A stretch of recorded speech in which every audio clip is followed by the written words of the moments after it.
sort of a delayed fallout that we've seen, sort of in the immediate aftermath.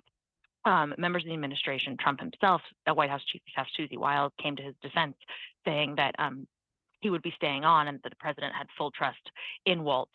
However, there had been sort of rumblings behind the scenes that perhaps Waltz's position was not secure. So now CBS reporting that both Waltz and his deputy, Alex Wong, will be out.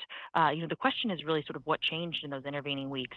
As there's been a real concerted effort from Susie Wild at the White House to keep this team together and to not start, having people be pushed out or fired or that would create some fissures in the ranks. What do we think the spin will be from the White House? That's an excellent question. We have not yet seen any initial reaction, but there's a couple ways that this could go in terms of, one, that, there was, essentially that this is sort of the direct fallout. Trump will almost certainly be asked about this when he speaks publicly later today, and will sort of indicate,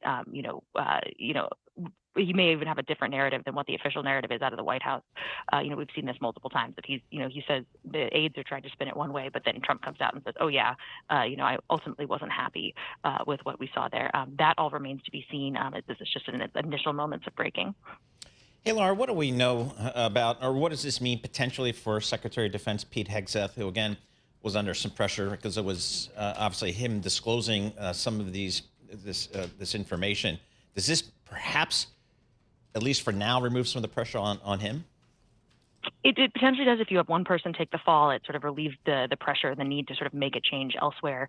Hegseth has had, since then, come under additional scrutiny because of a second Signal chat group that involved his wife and his brother and other close contacts, really not calling into question, how a journalist got added to the Signal chat, but sort of the appearance that there is a widespread Signal use and that Hegseth is spreading, sharing information in these chats that at least have the appearance so that could have been classified.